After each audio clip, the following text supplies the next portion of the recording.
सुनसान सड़क पर बड़ी तेज गति से एक कार चल रही है। उस कार को चलाने वाला ड्राइवर 5, 10, 15 नहीं 30 या 35 साल का एक्सपीरियंस वाला आदमी है।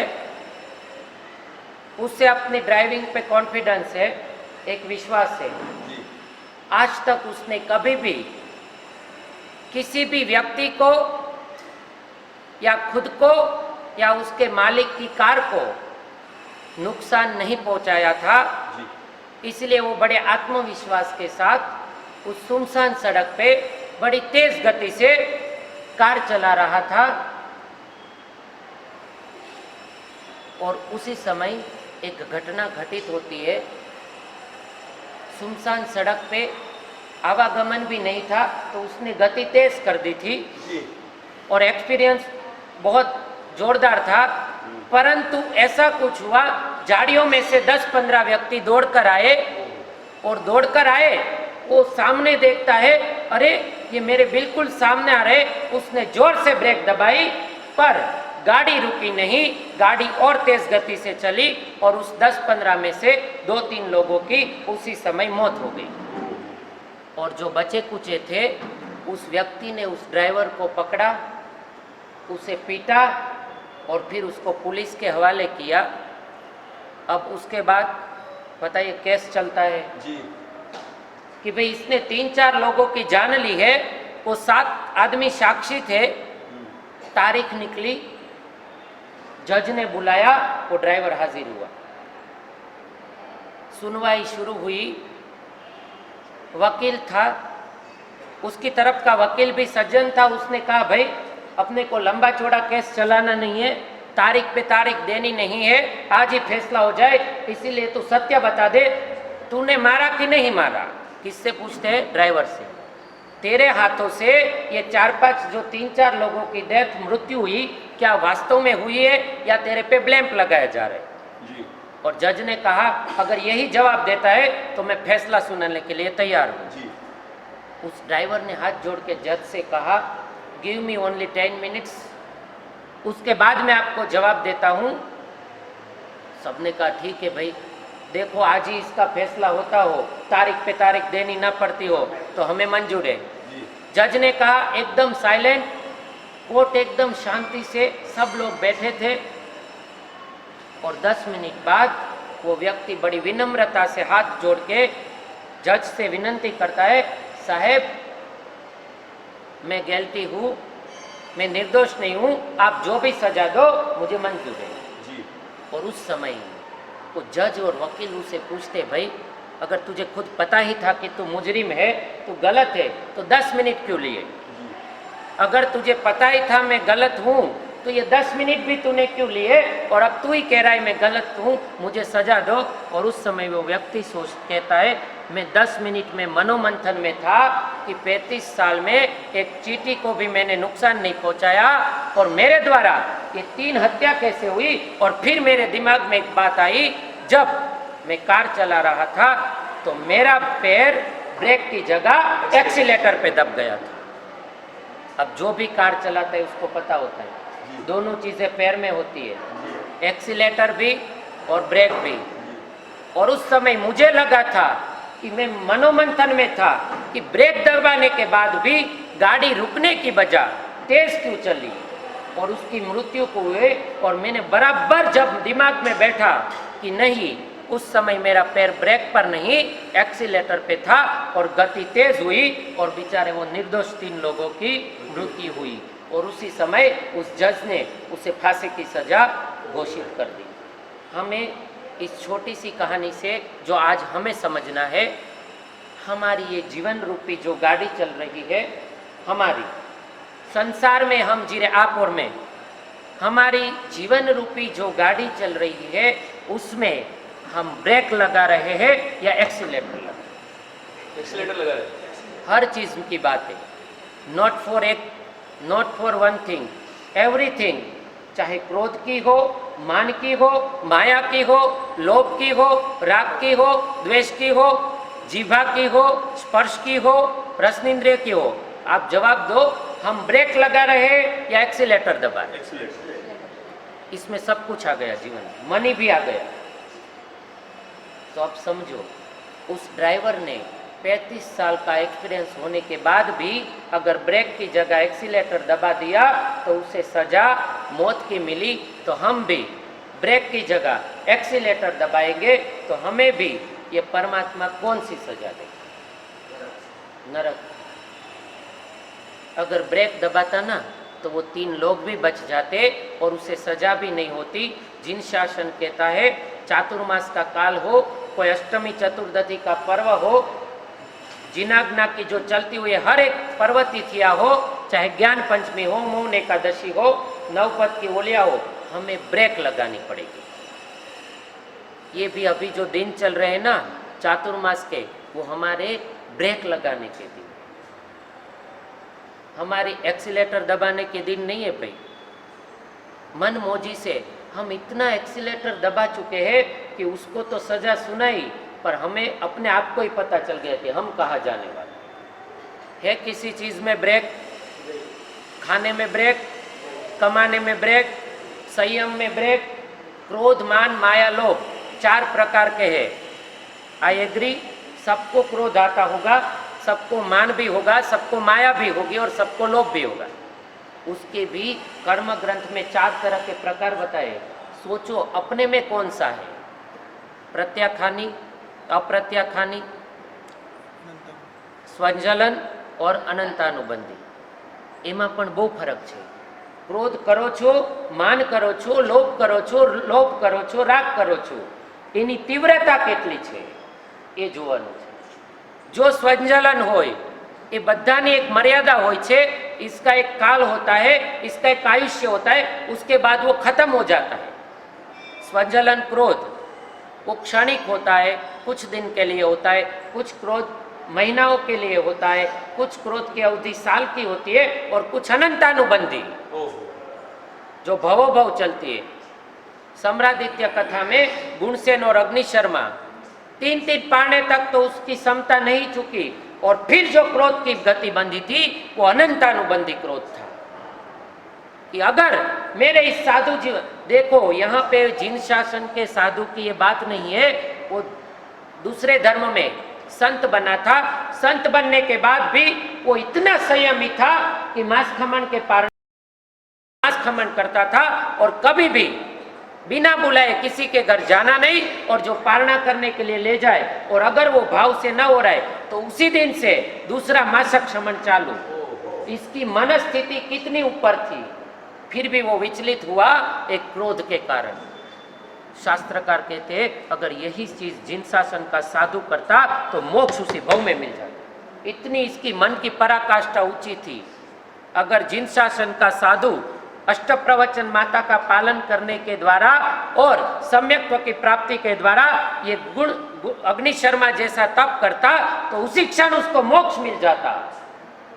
इतनी मन की उसने समता बनाई थी और मात्र तीसरी बार पारणा चुका और अनंतानुबंधी क्रोध बन गया कि मेरे अगर इस तप का कोई फल मिले तो भवो भव मैं इस गुणसेन को मारने वाला हूं। जिन शासन इतना सूक्ष्म है हमारे लिए है। अगर साधु भी कोई शक्ति प्राप्त करता है, कोई लब्धि प्राप्त करता है, कोई विशिष्ट गुण प्राप्त करता है तो उसका प्रयोग खुद के लिए कभी नहीं कर सकता। संघहित समाज का हित हो तो वो अवश्य करता है, और वो भी जब आवश्यकता पड़ जाए।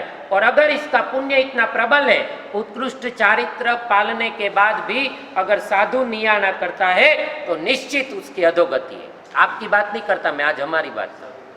साधु बहुत उत्कृष्ट चारित्र पालता हो, निरतिचार, और फिर भी अगर नियाना कर लेता है, चाहे तप का हो या चारित्र का, तो निश्चित उस साधी की अधोगति। विचारो तमे सेना माटे करिए छीए, यहाँ भी है नियाणु आम तो छे ज नहीं कोईनी माटे। वर्षी कोई ઈચ્છા સાથે તમે કરો એ વસ્તુને ધર્મ સાથે કેમ જોડી કે વર્ષી તપ કરું તો મને ફલાણું મળે, મારી બીમારી દૂર થાય, આંબીલ કરું તો મારું વજન ઘટે. ના હોય શું ના પાડો ભાઈ. અહીંયા જ મને મળ્યો છે એક જણ થાણામાં, નામ બોલી ન શકાય મારે પાઠ પર. મેં કીધું હોળી કેમ કરે છે? તો કે સાહેબ 75 જાય છે, હોળી કરો એટલે 65 પર આવી જાઉં છું. બોલો, હવે નામ આપવું નહીં, મને મારું નામ ખરાબ થશે. હા, નહીં જોઈએ. આપકા નામ તો कंचन है, सोनू, खरू, और इधर यहाँ पे कहता है जिन शासन नियाणु न બંધાય. એ દોષનું કારણ બને છે.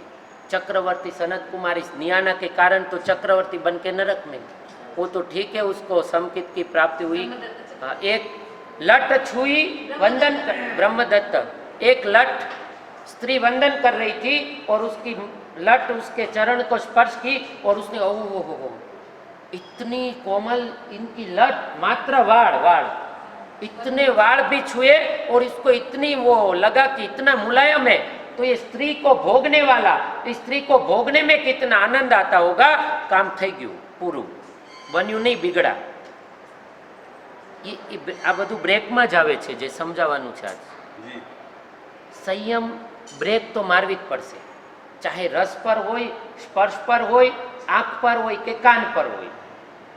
ગમે તેવું કેમ સાંભળવાનું મન થાય, ગમે તેવું કેમ બોલવાનું મન થાય, ગમે તેવું કેમ જોવાનું મન થાય,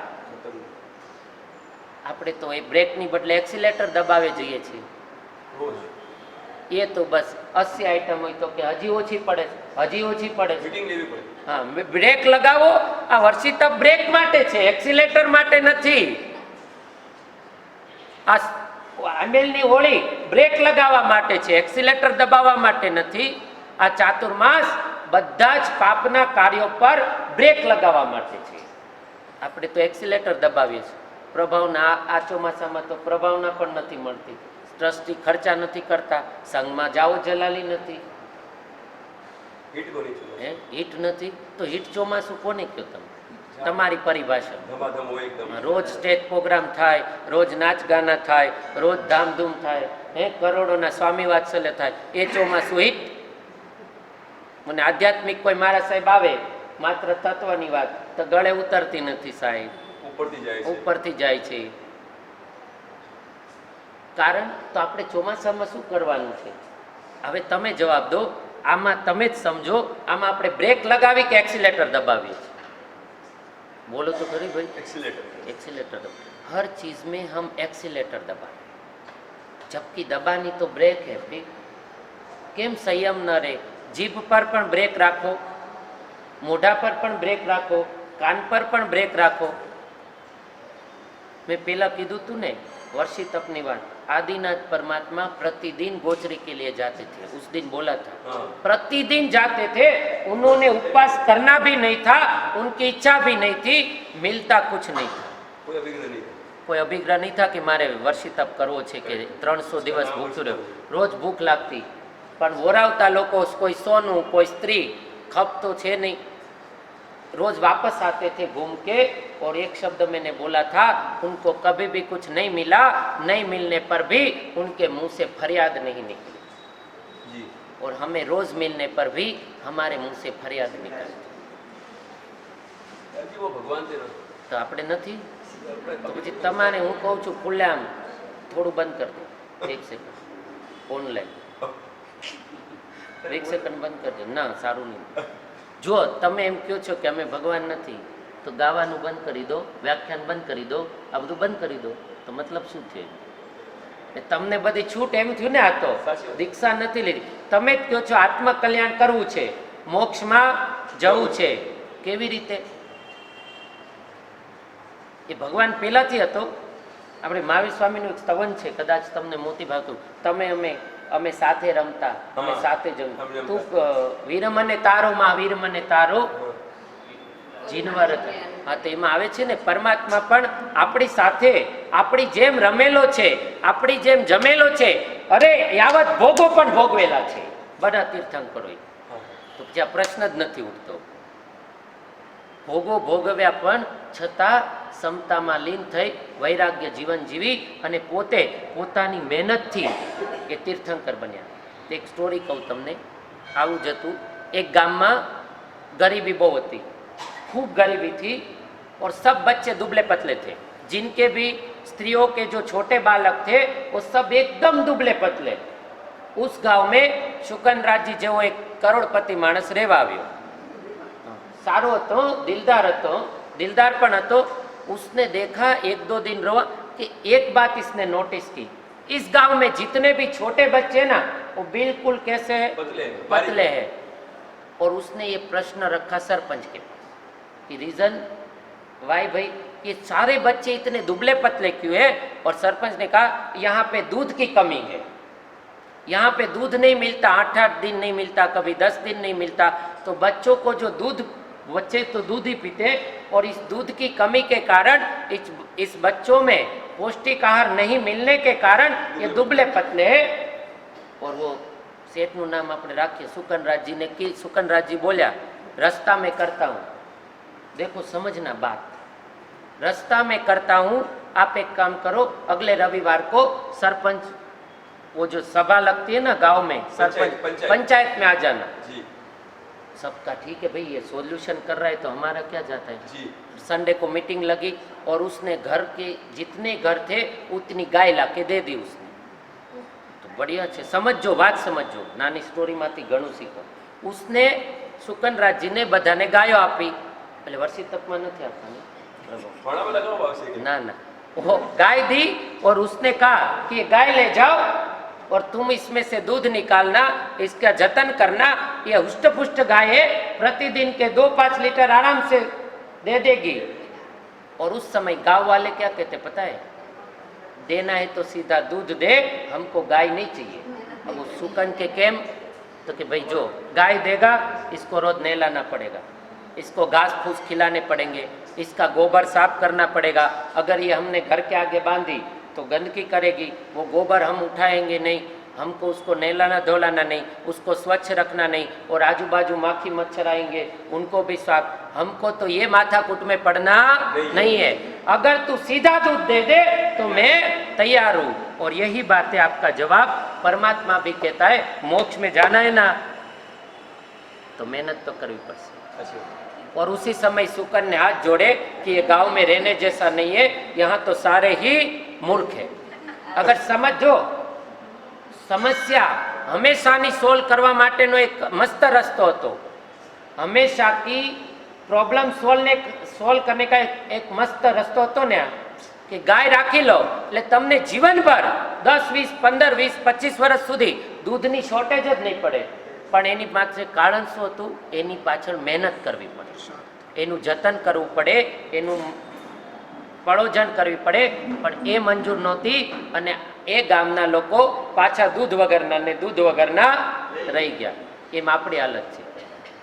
મોક્ષમાં જવું છે, તું મને ભગવાન એક વરદાન આપી દે, જા વસે છે। એટલે ભગવાન કે મહેનત ચાલુ કર, બ્રેક લગાવ, શરૂઆત બ્રેક થી થાય। એટલે આપણે કહીએ સાહેબ 40 વસ્તુ પણ ઓછી જ પડે છે, રોટલી ઠંડી આવે તો મગજ છે, હે લીંબુ પાણી ન હોય તો હાહાકાર તો મચવાના જ છે। તો પછી ભગવાન પણ કહે છે જો તારે મહેનત નથી કરવી તો ત્યાં ને ત્યાં તું સારો છો। છે આ વાત?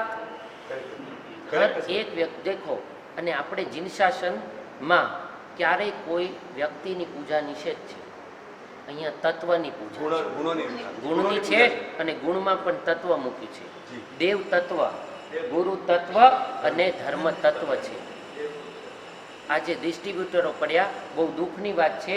અમુક વર્ગ આ સાંભળ્યું છે, હું ખુલ્લેઆમ કહું છું, આજે થોડો મોકો મળે છે, 15 બોલી દઉં, એવું પણ સાંભળ્યું, મનમાં નહીં લેતા, દુઃખની વાત છે કે આ મારા સાહેબ હોય તો આપણે પ્રવચનમાં નહીં જવાનું, આ ગ્રુપના મારા સાહેબ હોય તો આપણે એમના પ્રોગ્રામમાં નહીં જવાનું, આ ગ્રુપના મારા સાહેબ હોય તો આપણે એમના ફંક્શનોમાં આમ નહીં કરવાનું। હે અહીંયા જે વ્યક્તિ માત્ર સમજી લેજો, આ જીન શાસનના શબ્દો છે, કોઈ વ્યક્તિ વિશેષની પૂજા કરે ને એ જીન શાસનની બહાર છે। આ હું નથી કે શાસ્ત્ર કે છે, જે વ્યક્તિ વિશેષ ખાલી વ્યક્તિની પૂજા કરે છે એ જીન શાસનની બહાર છે। અહીંયા તત્વની પૂજા છે, ગુરુ તત્વ એટલે ગુરુ બધા, જીન શાસનના માર્ગ પર ચાલનારા, સંપ્રદાયવાદ કે પછી આ આપોડા બાવજી, વણોના બાવજી, હે પંજાબમાં હું કે સાડે બાવજી નહીં, સાડે મહારાજ, તુસી સાડે મહારાજ, મતલબ તમે મારા મહારાજ છો, તો બીજાના નહીં, હે બીજાના નહીં. ઓખા સોખા बोलते हैं पंजाबी में, ओखा और सोखा. वो भण હોય તો આમની પાસે જતો બન. यहाँ पे यही हम मार खाते. जिन शासन तत्व की पूजा के लिए कहता है और हम लोगों ने एक विशिष्ट व्यक्ति को पकड़कर वर्तमान काल में पूजा अर्चना चालू कर दी. जिन शासन में जन्मे हुए व्यक्ति को ये कैसे मगज में बैठता है कि हम इसी में जाएंगे, हमारे ये नहीं, हम इनको नहीं मानेंगे, हम इनको नहीं मानेंगे, हम इन्हीं को मानेंगे. એવું કેમ? હે જેમ જેમ એક મામૂલી આ બાળક બેઠો ને પેલો છોકરો, એનું કોઈ રમકડું લઈ જાય, હું समझाऊं सादी भाषा में, इसका कोई खिलौना छीन लेगा, उसी के उम्र का 2 मिनट चाटा चाटी हो जाएगी, रोला रोली, और दूसरी मिनट में देखना वो बाहर दोनों उसी खिलौने के साथ खेलेंगे. इसने इसको चाटा मारा तो भी इसी के पास बैठेगा और वही खिलौने से दोनों मस्ती से खेलते होंगे. અહીંયા એક વસ્તુ તમે સમજો, આપણે જૈન બન્યા, જીન શાસનમાં જન્મ્યા, સમજણ ઓછી હતી ત્યારે રાગ દ્વેષ ઓછા હતા. સમજો, સમજણ ઓછી હતી ત્યારે એ છોકરામાં રાગ દ્વેષ કેટલો હતો? 2 મિનિટનો. મારું રમકડું કેમ લીધું, ચલો લડાઈ થઈ, પાછા બંને જઈને રમે. તો અહીંયા એટલું સમજ્યા પછી, એટલી સામાયિક પ્રતિક્રમણો કર્યા પછી, એટલા ઉદ્યાનોની માળા પહેર્યા પછી, એટલી જીનવાણીઓનું શ્રવણ કર્યા પછી, હવે તમને પૂછું છું, એ છોકરામાં રાગ દ્વેષની પરિણીતિ વધારે છે કે આપણામાં વધારે? હા, હવે થોડા નીચે ઉતરીએ. એ છોકરો અત્યારે બેઠો છે, એને બિચારાને એક શબ્દ ખબર નહીં પડી હોય, મારા સાહેબે શું કીધું વ્યાખ્યાન, બરોબર? તો એને તો સમજ શક્તિ નથી. હે તો એનામાં તો ચલો રાગ દ્વેષ હોય, કદાચ હોય, પણ એને બીજા છોકરાને લાફો માર્યો રમકડા માટે તો સમજાણું કે સમજ નથી ને રાગદ્વેષ કરીને માર્યો, એ બિચારાને કંઈ સમજ નથી.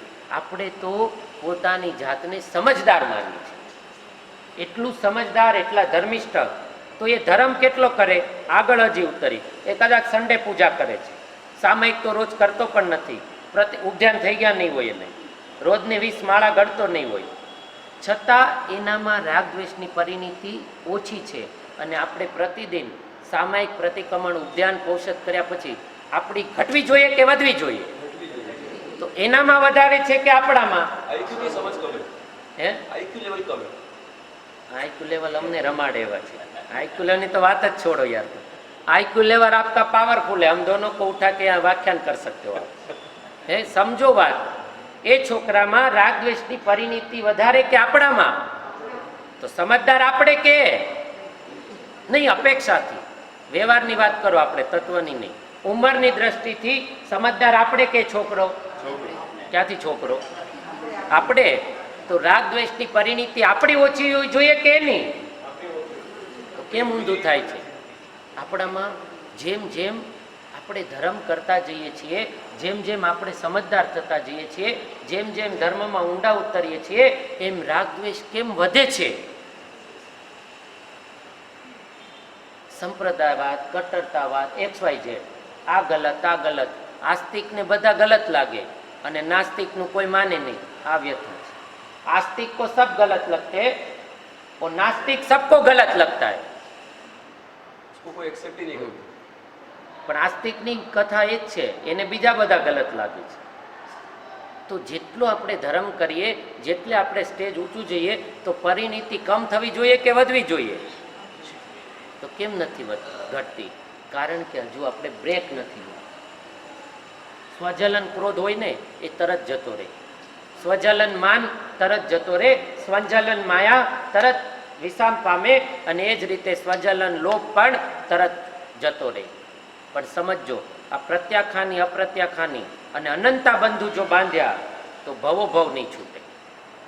તમે શું સમજો? તમારા સૌથી વધારે કર્મ બંધન તમને શું લાગે, ક્યાં બંધાય સૌથી વધારે? અશુભ કે કર્મ બંધન કે કોની સાથે બંધાય ખબર છે? પરિવારમાં જ બંધાય છે. પરિવારમાં જ બંધાય છે.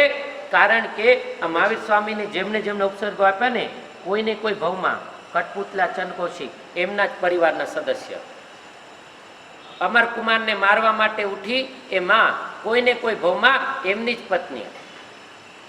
તમારા અશુભ કર્મના બંધનો પણ તમારા પોતાના જ વધારે પરિવારમાં બંધાય છે. હે એ દુઃખ છે ને, તો એ સમજવાનું કે કેમ આપણે આપણા જ પૂરા ગામનું જમણ રાખ્યું હોય અને અમને એનો ભાઈ હાથ જોડીને કેવા આવે, સાહેબ અમારે બોલા વ્યવહાર નથી. 700-800-1000 લોકોને તમે જમાડો છો અને તમારો નાનો ભાઈ જ્યારે અમને આવીને કે ને, કેમ કે મારા સાહેબ સમજે છે કે સાહેબ પાછા પ્રચાર નહીં કરે, સાહેબ નામ નહીં દેતા, હું આ ફલાણા ચંદનો ભાઈ છું, આ જે ચડાવો લીધો, પણ સાહેબ અમારા ઘરે આમંત્રણ પણ આવ્યું નથી. આવી વાત સાચી છે કે ખોટી છે? 1000-1500 લોકોને જમાડનારો પોતાના સગા ભાઈને મૂકીને એ કેમ જમી શકે? એટલે અશુભ કર્મ બંધન તમે ક્યાં બાંધી દીધું? વેરનું ભાઈ સાથે. અને એ જ ભાઈ તમારો શું બનીને આવશે પછી? ભવ દુશ્મન બનીને આવશે. કેમ સમજાતું નથી? જ્યાં પ્રેમથી રહેવાનું છે ત્યાં આપણે નફરતના બીજ બોયા છે. બ્રેક મારો, કોઈ પણ કહી જાય શું ફરક પડે? એ બધે ઘણી બધી વસ્તુઓ વચ્ચે આવતી હોય છે. સ્વાર્થ પણ આવતો હોય છે, અહમ પણ આવતો હોય છે. અને અહીંયા તો કે છે જીનશાસન, જો સ્વાર્થથી કોઈ કાર્ય થાય તો સ્વાર્થ દ્વારા થયેલા કાર્યથી પાપાનું બંધી પાપનું ઉપાર્જન થાય, અને પરમાર્થ દ્વારા કાર્ય કરો તો નિશ્ચિત પુણ્યનું બંધી પુણ્યનું ઉપાર્જન થાય. આપણે શેનું કરવાનું છે? સ્વાર્થ શેનો? અહમ શેનો? પોતાના ભાઈ સાથે, પોતાની માતા સાથે, પોતાની વહુ સાથે, પોતાના સાસુ સાથે કરવાનો. ધર્મ કરવાની થોડી ના છે. બ્રેક અહીંયા લગાવો ને ભાઈ, થોડી અહીંયા પણ બ્રેકની જરૂર છે. અહીંયા એક્સિલેટર દબાય છે. આપણું અપમાન થઈ ગયું કદાચ સભા વચ્ચે, એટલે પછી મનમાં એવી ગાંઠ બંધાય કે 5 વચ્ચે કર્યું, હું 500 વચ્ચે ન કરું તો મારું નામ ફલાણું નહીં. અને જે દિવસે 500 વચ્ચે એ વ્યક્તિનું અપમાન કરીએ એટલે પાછો અહમની પુષ્ટિ મળે. જોયું ઉસ દિન મનીષને સુને થા આજ મેને સુના દિયા. એમાં શું મળ્યું? પણ એ ખુશી શું કામની? જે ભવ તમારો દુશ્મન બનાવે એ ખુશી શું કામની ભાઈ? એ અગ્નિ શર્મા 3 પારણા સુધી નિમિત્ત, જ્યારે એમનું મિલન થયું ને ત્યારે શું કીધું હતું અગ્નિ શર્માએ? ગુણસેનને વૈરાગ્યના 3 કારણો હોય, એ તો તમને ખબર છે, દુઃખ ગર્ભિત, ज्ञान गर्भित, मोह गर्भित। उस टाइम वो पूछता है कि अरे अग्नि शर्मा जी आपने ये वेश क्यों पहना, आप साधु क्यों बने? और उस समय कहता है कि इसमें अगर कोई कारण हो तो मेरा कल्याण मित्र गुणसेन। और उस गुणसेन पूछते समय वो चौंक जाता है कि इसको मैंने जिंदगी भर परेशान किया और वही व्यक्ति आज मुझे अपना मित्र के रूप में स्वीकार करना है और निमित्त भी वही बता रहे साधु बनने में। એ આપણને કોઈ લાફો માર્યો હોય અને આપણે એમના ગુણગાન ગાઈ શકીએ? આપણે તો ન ગાઈએ, ઓલો બીજો ગાતો હોય તોય આપણે એને ઊભો રાખીએ, સંભલ કે એને ઓળખે છે તો આ શું થયું? એક્સિલેટર દબાણ. તમે સુકૃત ન કરો ભાઈ, હું પાઠ પર કહું, સુકૃત ન થાય તો હજુ ચાલશે, પણ કમસે કમ સુકૃત કરનારની અનુમોદના જરૂર કરજો. એ ચાહે ભલે તમારો દુશ્મન પણ હોય, તમે એને માનતા હો. સુકૃત થતું નથી, સુકૃતની અનુમોદના પણ થતી નથી, પણ સુકૃતની નિંદા થાય છે. એક લેટર આવ્યો, એક બિલ્ડિંગ હતી, એક બિલ્ડિંગમાં લેટર આવ્યો, એમાં 6 મનીષ રહેતા. કેટલા? 6 મનીષ રહેતા. એટલે મનીષ નામનો લેટર હતો, એટલે પેલા માળે વાંચ્યો, એમાં લખ્યું હતું નાલાયક છે, નિર્લજ છે, નફટ છે, અનાચારી છે, દુરાચારી છે. એટલે મનીષ, જો હવે તમારું રિએક્શન શું થાય વાંચે ખતરનાક થઈ જાય નહીં, ત્યારે તમારો ભાવ શું હોય સમજો વાત. એટલે 2 મિનિટમાં વોચમેન આવ્યો, અરે મનીષભાઈ આ લેટર લાવો, આ તો 3જે માળ વાળાનો છે. એટલે 3જે માળ વાળો મનીષ છે, તમારો દોસ્તાર છે. હવે એ લેટર વાંચે તમારી સામે, હવે ત્યારે તમારા ભાવ શું હોય? तीसरा वाला मेरा दोस्त उसको नहीं देने का, ये ऊपर जान दो। नहीं नहीं, ત્યારે ભાવની પહેલા તમે વાંચો મનીષના નામનો, ત્યારે તમને શું આવે? તીવ્ર ભાવ. તીવ્ર ક્રોધ. પછી તમારા મિત્ર મનીષ છે એની વિશે અપશબ્દનો લેટર વાંચો છો, ત્યારે ભાવ કેવા હોય? થોડા કમ હોય. થોડા કમ. અને પછી પાછો વોચમેન દોડીને આવે, આ તો છઠ્ઠે માળવાળા મનીષનો લેટર છે, અને એ મનીષ સાથે તમારે 3 વર્ષથી બોલાચાલી નથી અને જોરદાર ધંધામાં લફડું થયેલું છે, પૈસા તમારા દબાવ્યા છે 1 બે ચાર કરોડ. લાઈન લખીને આપી હા, દે. અને પછી તમારો ભાવ શું લે? સાહેબ એમાં બે ચાર લાઈન હજી એડ કરીને આપી દે. એડ કરો તો વસ્તુ તો એની જ રહી ને. લેટર બદલાનો નથી, શબ્દ બદલાના નથી, તમે બદલાના નથી, પણ તમારા ભાવ બદલાઈ ગયા. પહેલા જ્યારે મનીષે લેટર વાંચ્યો ત્યારે કેવો ક્રોધ હતો? મારા માટે હતો એટલે. મારા માટે. પછી દોસ્તાર માટે તો ન લખવું જોઈએ, થોડો છે જ, એવો લખ છે જ. નહીં, એવું નથી, આવું નહીં લખવું જોઈએ, સારું નહીં. ને પછી દુશ્મન મનીષનો લેટર નીકળ્યો એટલે બરાબર. તમારો બરાબર. આ તો બરાબર છે, આ એ જ લાગનો છે, હજુ 2 લેટર આવવા છે. આવે કે નહીં આ વિચાર? તો તમે ક્યાં બેઠા છો? કેમ ભાઈ? તમારી પર આક્ષેપ આવ્યો તો તમને ક્રોધ આવે છે, દોસ્તાર પર આવે તો તીવ્ર ગતિ થોડી ઓછી મંદ થાય. પડે છે, ઓછી થાય. અને દુશ્મન પર આવે છે તો તમારું માન ભરી જાય. ઉલટા ખુશ થઈ જાય. શુકન જેવે સીધી ભાષામાં કહું તો જે ક્રોધ હતો ને તમારો લાલ મોઢું, એ ખુશ થઈ જાય. આખો ક્રોધનું પરિણામ શેમાં રૂપાંતરિત થાય? આનંદમાં. उसमें ऐसा भी लगता है ना साहब जी कि मैं काल सोच रहा था अभी तो वो भी सोच रहा है उसके बारे તો में. બરોબર सही છે, होगा वो. આ સારી વાત છે. નહીં નહીં, આવું કેમ થાય છે ભાઈ? કેમ આવું થાય છે? આવું થતું હોય તો આપણે આટલા વર્ષ સુધી કર્યું શું? એટલા પ્રવચનો સાંભળ્યા, એટલી પરમાત્માની પૂજા કરી, એટલી અર્ચના કરી, એટલા ભક્તિભાવથી નાચ્યા પણ ચામરો લઈને, અને છતાં જો આ ભાવો આવી રીતના થતા હોય, પહેલી વાર વાંચતા જો ક્રોધ આવે અને દુશ્મન પર લખેલા લેટર વાંચતા જો આનંદ થાય, તો સમજજો આપણે હજુ ત્યાંના ત્યાં છીએ. આ બધી વસ્તુ પર બ્રેક લગાવવી પડશે. કેમ નહીં લાગતી બ્રેક? ખાવામાં પણ બધી છૂટ. ક્યારે પર્યુષણ પૂરા થાય રાહ જોઈને બેઠા છે પરના કેટલા પાછળ. દિવસ. પ્રતિક્રમણમાં આવે એટલે કાનમાં પૂછવા માંડે, બાવજી કેટલું ચાલશે, બાવજી કેટલું ચાલશે, બાવજી. એ દિવસે હું સજ્જાઈ પાછી 18 ગાથાની બોલું, જાણી પૂછે, ચલાવવા દો થોડું. તો પછી આવવાનું મિનિંગ શું તમારો? સામયિક લીધી ને તરત તમારે જવાની ઉતાવળ છે. એક છેલ્લું દ્રષ્ટાંત, પાંજરું હોય, પાંજરું ખબર પડે હિન્દીમાં શું કહેવાય? પિંજરા. પિંજરા. હિન્દી પિંજરું હોય ને, એમાં સિંહ પણ હોય અને ઉંદર પણ હોય. પિંજરું હોય ને, એમાં સિંહ પણ હોય અને ઉંદર પણ હોય. બંને કેદ છે, કેદમાં પણ ડિફરન્સ છે. ઉંદર હોય ને એટલે રોટલી નાખો ને એટલે ખાધા જ કરશે, એને મજા આવે. પછી ભૂલી જાય કે હું કેદમાં છું.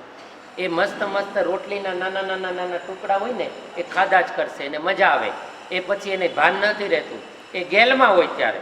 પછી ટુકડો પૂરો થાય પછી ખબર પડે આ તો આપણે અંદર ફસાઈ અંદર છીએ. અને સિંહ હોય ને, એ જેવો તમે કેદમાં નાખો ને, એના મનમાં એક જ હોય, આમાંથી છૂટું ક્યારે. પછી તમે એને ગમે એવું ભોજન આપો, એને ભન ભાવતું મિષ્ટાન પણ આપો ને, એને લક્ષ્ય નહીં હોય. સિંહનું લક્ષ્ય શું હોય? આ બહાર નીકળવાનું. અને જીન શાસનમાં જન્મેલો પણ ઉંદર જેવો ન હોય, સિંહ જેવો હોય. સમજો આપ ક્યારે હું નીકળું આમાંથી? આ ક્રોધ, માન, માયા, લોભ, આ બધાની ગતિ કેમ મેં તીવ્ર છે, એને મંદ કેમ કરવું? એ રોટલી મળે ને એટલે ઉંદરને મજા આવે, એ મસ્તીથી ખાતો હોય. જોજો તમે, અંદર પણ ડાન્સ કરીને ખાય, કેમ કે એને ભોજનથી લેવા દેવા છે, એને મુક્તિથી કોઈ લેવા દેવા નથી. પછી બંધ થાય ને એટલે એને યાદ આવે. અને સિંહને મુક્તિથી, એને આઝાદીમાં રસ છે, એને કેદ થવું ગમે જ નહીં. તો જીન શાસનમાં જન્મેલો અમારો શ્રાવક, અમારી શ્રાવિકા, એને આનંદ શેમાં હોય? છૂટવામાં હોય કે લૂંટવામાં હોય? છૂટવામાં હોય. કે ક્યારે હું આ સંસાર, બોલો બોલો, શેનો ત્યાં? મેં કીધું તમે બીજું બોલશો, પણ સુકનજી હોશિયાર છે, એમ બોલો ને, સંસારનો ત્યાગનો રસ છે. નહીં બોલે, જોજો, એ નહીં બોલે, હાજી નહીં બોલે. હવે તો એમ બોલો કે જીન શાસનમાં જન્મેલો વ્યક્તિ શેર જેવો હોય, કે ક્યારે હું આ બધા મોહ માયાના બંધનોથી છૂટું. કાલે 15મી ઓગસ્ટ દેશ આઝાદ થયો, પણ દેશ, ભારત મારી માતા છે, હું પણ એને નમન કરું છું. કેમ કે વી પ્રાઉડ કે આપણે પણ ભારતીય છીએ, પણ કાલનો થોડો પ્રોગ્રામ આપણે જીન ધર્મને અનુયાયી છીએ, માતા તો હશે પણ ભારત નહીં હોય, અમારી બીજી માતાઓ હશે. એ કોણ માતા છે? અષ્ટપ્રવચન માતા શું કરે છે? સંયમની આખી થોડી યાત્રા છે, સંયમના ગીતો છે, સંયમનું નૃત્ય પણ છે. સંયમની માતાઓ અમને શું શીખવાડે છે? સાધુ માટે અમારું જીવન કેવું હોય, અમારે પણ કઈ રીતે જીવવાનું હોય, એ બધું તમને સ્ટેજમાં બતાવવામાં આવશે. 9:30 કલાકે થાણા જૈન સંઘની જ બહેનો એ પ્રોગ્રામ પ્રસ્તુત કરશે. એ સાથે સાથે વિજય વલ્લભ સ્કૂલના બાળકો પણ નાના નાના તમારા સંઘના 2-3 વર્ષના બાળકો છે, એમની પણ હોશ હતી કે સાહેબ અમે પણ થોડું પ્રેઝન્ટ કરશું. તે બધો પ્રોગ્રામ કાલે 9:30 વાગ્યાનો છે. એટલે એ પ્રમાણે કાલ તો ઉપવાસ છે ને, તો ટાઈમ ટુ ટાઈમ આવજો. અને આપણે પણ પરમાત્માને પ્રાર્થના કરીએ કે અમારા સંસાર રૂપી કારમાં પણ એક્સિલેન્ટ નહીં દબાવતા, અમારા જીવનમાં પણ બ્રેક લાગે અને પરંપરાએ શાશ્વત સુખને પ્રાપ્ત કરીએ. એ જ શુભ ભાવના. જીનાજ્ઞા વિરુદ્ધ કંઈ પણ કીધું હોય તો ત્રિવિધ